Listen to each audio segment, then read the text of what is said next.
Quelles sont les différences entre un piano et un orgue? Est-il évident de passer de l'un à l'autre? Joue-t-on de la même manière de ces deux instruments? Ces deux instruments semblent en effet très similaires et pourtant ils n'ont finalement pas grand-chose en commun. On se retrouve juste après ça. Bonjour, je suis Ludo, fondateur du site lesfoudupiano.fr et si vous êtes nouveau ici, eh bien songez à vous abonner et à cliquer sur la petite cloche pour être averti des prochaines vidéos. Aujourd'hui, nous allons répondre à une demande que j'ai reçue. On m'a demandé d'expliquer les différences entre un orgue et un piano. En fait, c'était pour aiguiller sur le choix d'un instrument. Alors pour commencer, je vais écarter tout de suite les synthétiseurs car certaines personnes les appellent orgues alors que ceux-là n'en sont pas vraiment, même s'ils peuvent reproduire ce son. Mais en fait, ils peuvent reproduire d'autres sons. Ce ne sont pas des orgues purs, si vous voulez. Je vais vous montrer ici un orgue de type Hammond. Cet orgue n'est pas le gros meuble Hammond d'origine, c'est un clavier électronique, mais cela suffira très largement pour les explications de cette vidéo. Nous ne verrons pas les différences de fabrication, sinon la vidéo ferait 2 heures, mais plutôt leurs conséquences, c'est-à-dire ce qui influe directement sur le jeu et le feeling. Pour les explications, j'ai mis ici mon piano en bas et l'orgue en haut. Donc c'est un orgue de la marque Hammond, donc ce n'est pas le meuble originel, c'est une simulation électronique, mais quand même de la marque mère. Donc j'ai l'habitude de les disposer comme ça sur scène parce que ça me permet ainsi de passer soit du piano à l'orgue ou alors même de faire des choses comme ceci. Première différence, quand on les regarde, eh bien la première chose qui saute aux yeux, c'est la différence de taille entre les deux claviers. Donc, si vous vous dites oh, le piano, c'est carrément mieux que l'orgue parce que le clavier est carrément plus gros, donc tu peux faire plus de notes. Eh bien, détrompez-vous. Et ceci grâce au système des tirettes harmoniques. Alors, la première chose qui frappe, c'est le nombre de touches, la taille du clavier. Donc, on voit effectivement que le piano a un clavier bien plus grand que celui de l'orgue, et donc on pourrait se dire, finalement, la tessiture de l'orgue est bien plus petite que celle du piano. Et donc on va pouvoir en parler ensemble, on va regarder un petit peu cette différence parce que c'est important. L'orgue possède des tirettes harmoniques, on appelle ça des tirettes harmoniques ici, qui vont influencer sur le son. Je vais vous expliquer brièvement comment cela fonctionne. Voilà. Donc pour commencer, j'ai utilisé uniquement cette tirette ici. D'accord ? Alors, si j'appuie sur une note avec une seule tirette, voilà, donc je vais avoir un son. Ok, je vais peut-être monter un peu le volume comme ça, vous l'entendrez un petit peu mieux. Voilà. Donc on a le Do ici, d'accord ? Et ça correspond au Do ici, au piano, d'accord ? Alors, j'utilise la tirette, regardez, si je bouge la tirette, je n'ai plus de son. Vous voyez, c'est une tirette, cela monte le volume. Et si j'utilise une autre tirette, je vais avoir une autre sonorité, d'accord ? Donc on va en parler un petit peu après. Donc je reviens avec cette tirette-ci. Donc quand je prends cette tirette-là, mon Do ici correspond au Do du piano ici, d'accord ? Qu'on appelle le Do du milieu. Donc si j'avance, j'ai donc ce Do-là qui correspond à celui-là qui correspond à celui-là, et celui-là qui correspond à celui-là. Et donc là, si on reste là-dessus, on peut bien dire, le piano, finalement, il a encore une octave supplémentaire par rapport à l'orgue, et dans les basses,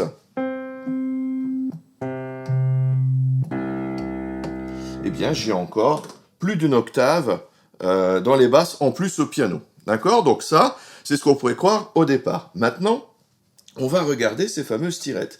Donc, ici, j'ai bien un Do. Je vais prendre la tirette suivante. Et là, j'entends le Do suivant. Regardez que ça correspond, si je reviens à ma tirette précédente. Ok ? Donc, je reviens là, avec l'autre tirette, on a bien la même note. Donc, du coup, ce Do-là, avec cette tirette-là, ne correspond plus à ce Do-là, mais à ce Do-là.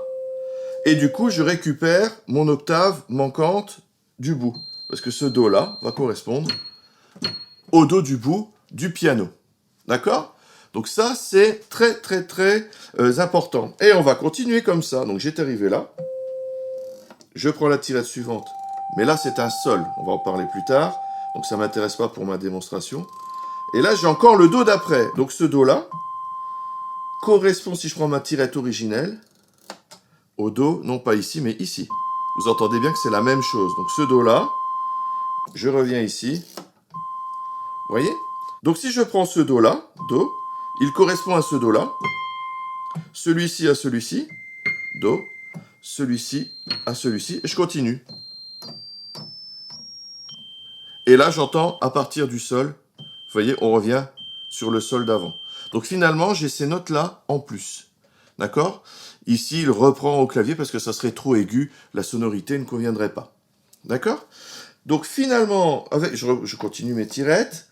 Alors, évidemment, j'ai pas de son puisque j'ai tiré la tirette.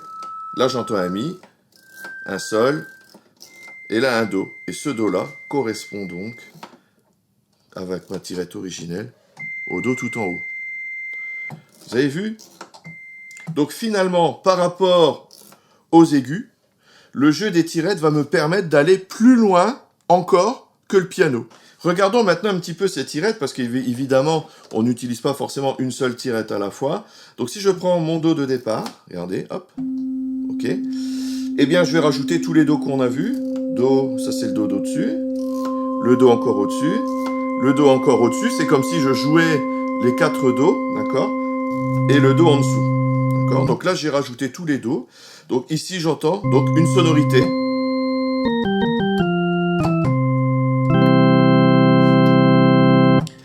Donc en utilisant les tirettes, cela permet de combiner les différentes notes et ça va former des sons. En fait, cela se rapporte à la théorie des harmoniques. D'accord ? Quand on joue une note au piano ou sur un autre instrument, on a ce qu'on appelle des harmoniques, c'est-à-dire qu'on entend d'autres notes.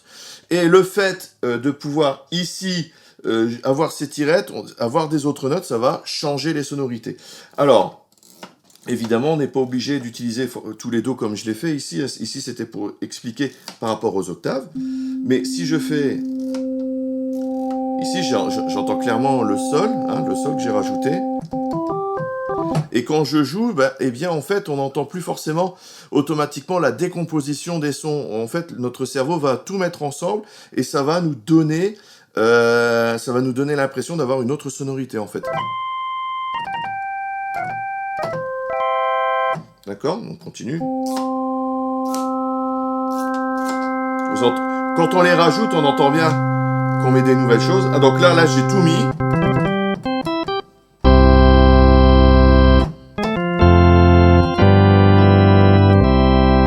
Et vous pouvez, bien sûr, utiliser plusieurs combinaisons de tirettes. Et on n'est pas obligé de tout mettre à fond. Là, quand on met tout à fond, on appelle ça le plein jeu. Voilà.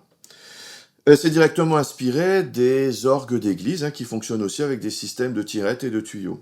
Et on peut très bien jouer des tirettes en plein milieu d'un morceau, suivant les sonorités que l'on veut obtenir.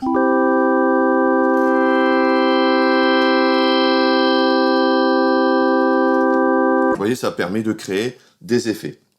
Donc il y a plein de combinaisons possibles, et d'ailleurs dans le système électronique comme celui-ci, vous avez d'ailleurs des presets, hein, des presets suivant le style de musique que vous jouez, on va utiliser telle ou telle sonorité d'orgue. Vous voyez que la tessiture de l'orgue est donc très grande, malgré la petite taille du clavier. Deuxième différence, voyons maintenant la plus grosse différence et qui sera lourde de conséquences sur votre jeu, à savoir la vélocité. Sur un piano, plus vous appuyez fort, plus il y aura de volume sonore. Sur un orgue, donc un vrai, il n'y a pas de vélocité. Donc, peu importe la force avec laquelle vous appuyez sur les touches, vous aurez toujours le même volume sonore en sortie. Voyons maintenant une grosse différence par rapport au piano, c'est la vélocité. Alors là, c'est énorme, c'est redoutable et ça a beaucoup d'implications. Donc au piano, si vous appuyez doucement, vous allez entendre peu de son, et si vous appuyez fort, vous allez entendre beaucoup de sons. Donc en fait, si je fais de façon un peu graduelle,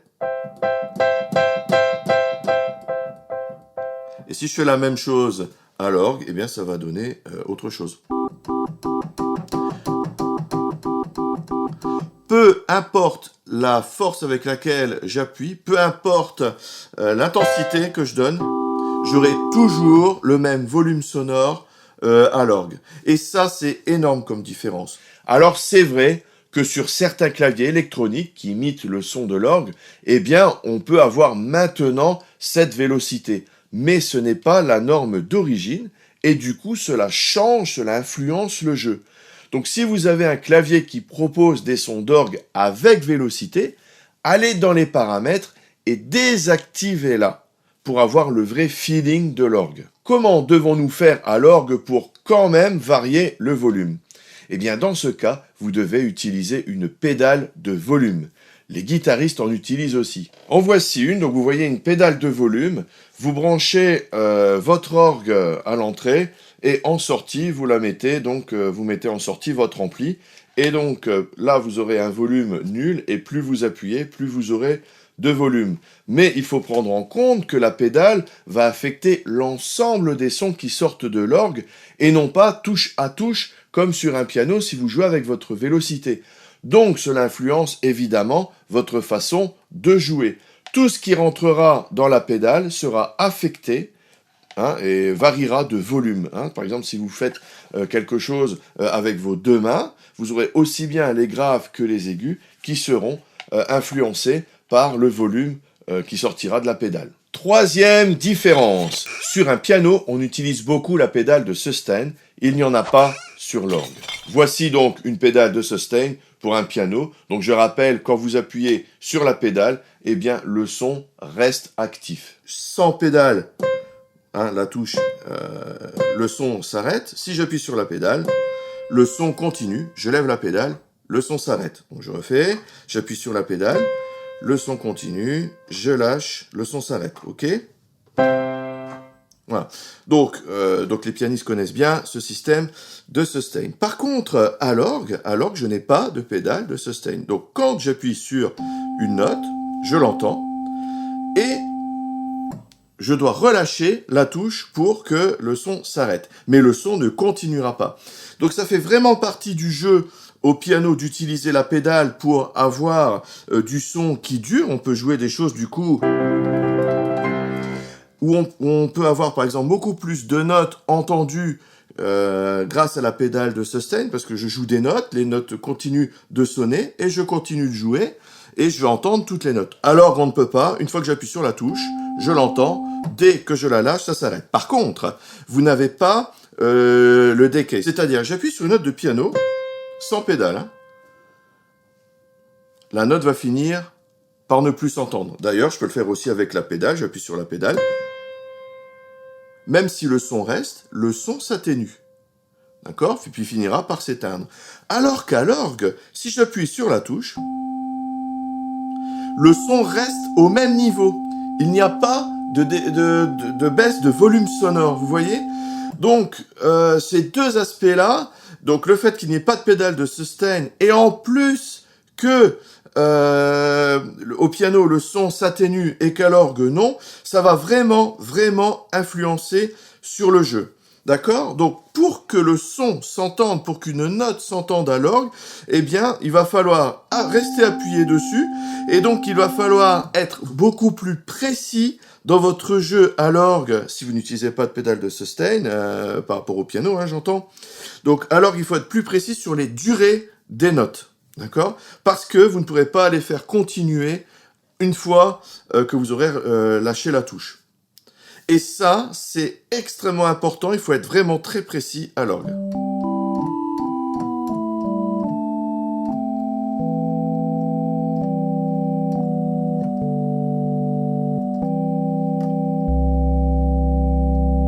Quatrième différence. Enfin, sur un orgue, on va plus facilement ajouter des effets. Le plus connu est la cabine Leslie qui va faire trembler, qui va faire vibrer le son. On peut mettre également des distorsions pour jouer des morceaux très rock, comme mon idole, Jon Lord, du groupe Deep Purple. Au piano, on va utiliser une reverb de temps en temps un petit chorus, on peut changer un petit peu les sonorités, mais ça va rarement plus loin, à moins de faire de l'expérimental. Par contre, à l'orgue, il y a un effet qu'on rajoute vraiment très très souvent, il s'agit de l'effet Leslie. Donc les Leslie, en fait, ce sont des amplificateurs, des grosses cabines, et qui ont la particularité de faire tourner à l'intérieur, et ça va donner un effet de vibration. Alors, je vous montre ça. Je vais donc prendre Do. Et je vais mettre, donc ici, je n'ai pas de vraie cabine Leslie, c'est une simulation qu'il y a sur l'orgue, et donc vous verrez que pour l'explication, ce sera largement suffisant. Donc je vais la mettre en route, et vous allez entendre que ça va vibrer un petit peu. Donc là, je suis sur slow, c'est-à-dire que ça va vibrer un tout petit peu. Wow, wow, wow. Je peux aussi utiliser une rotation beaucoup plus rapide, et j'appuie sur Fast. Donc je vais jouer un accord. D'accord? Et je vais appuyer sur Fast et vous allez entendre l'accélération.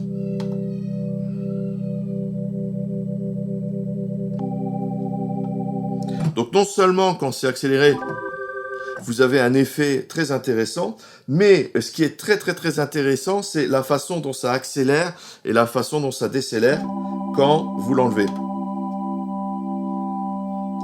On a très bien entendu la décélération, je remets. Vous voyez, et donc cet effet Leslie est très utilisé.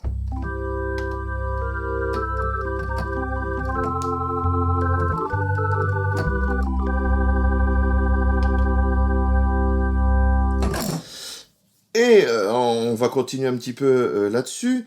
Les cabines Leslie, donc évidemment, ici j'ai un petit bouton pour le commander, mais vous pouvez aussi le commander grâce à une pédale. Hein. Bien entendu, on n'est pas obligé toujours d'utiliser la main pour le faire. Cela peut se commander au pied. C'est d'ailleurs ce qu'il y a de plus courant. Et pour ceux et celles qui aiment le rock'n'roll, eh bien, vous pouvez aussi rajouter une saturation. Alors moi, je l'ai rajouté sur cette molette ici.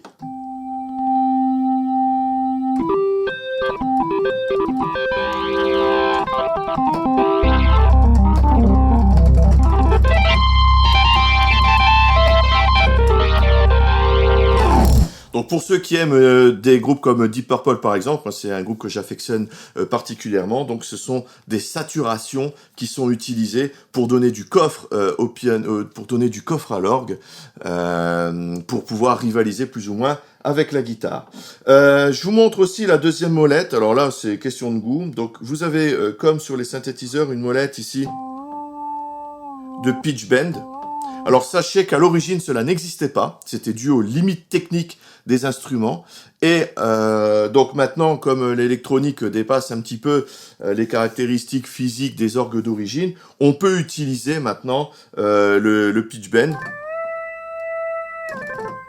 Mais cela ne fait pas partie du jeu d'origine. Ce n'était pas quelque chose que l'on faisait. Et donc, il y a des puristes et les non-puristes. Alors, les puristes n'utiliseront pas la molette ici de pitch bend. Et les non-puristes, eh bien, peuvent, par exemple, utiliser cette molette en sachant que ce n'est pas quelque chose qui était fait à l'origine.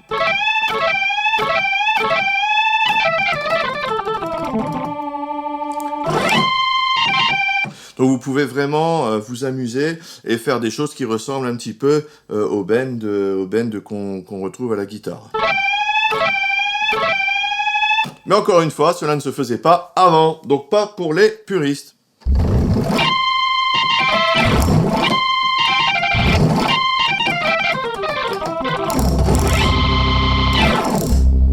Sur les orgues, vous aviez la possibilité d'avoir 2 claviers et aussi un pédalier pour pouvoir différencier les sons. Alors, vous avez ici un bouton split qui est très utile, qui permet d'avoir un son de basse simple. Regardez, si je prends par exemple un son comme celui-ci. Pour les aigus, ça va, mais pour faire une basse, c'est pas forcément bienvenu. Donc en utilisant le son split, j'ai un autre système de tirette, si vous voulez, un système plus simple, hein, avec moins d'harmonique. Donc je vais retirer, je vais mettre la Leslie au ralenti, je vais retirer un petit peu la saturation. Et donc là, je vais avoir une basse plus simple.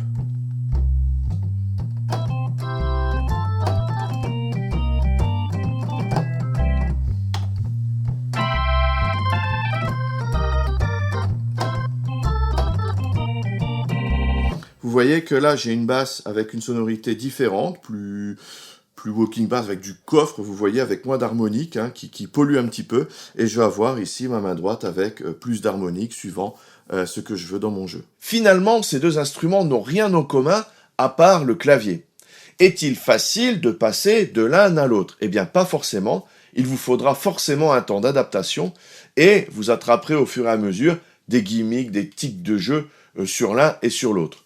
Si vous projetez de jouer sur les deux, il peut être judicieux, je dirais, de commencer par le piano, car il a l'avantage de la vélocité.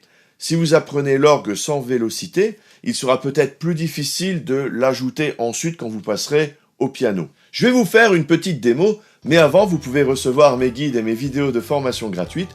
Vous recevrez des cours sur comment jouer du piano grâce aux accords, toute la théorie des accords, comment enrichir votre jeu et 10 façons différentes de jouer un même morceau suivant votre niveau.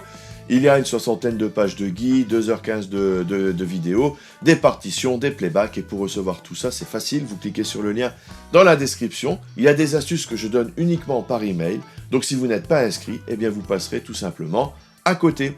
Si vous avez aimé la vidéo, cliquez sur le j'aime juste en dessous, cela m'aide vraiment pour faire monter la chaîne. Et n'oubliez pas de vous abonner pour ne pas louper les prochaines vidéos. Enfin, n'hésitez pas à laisser un petit commentaire en dessous si vous avez une remarque ou des questions, ou alors pour nous expliquer votre vécu par rapport à l'orgue, au piano, le passage de l'un à l'autre, ça peut être vraiment intéressant pour la communauté des fous du piano. Merci par avance, salut!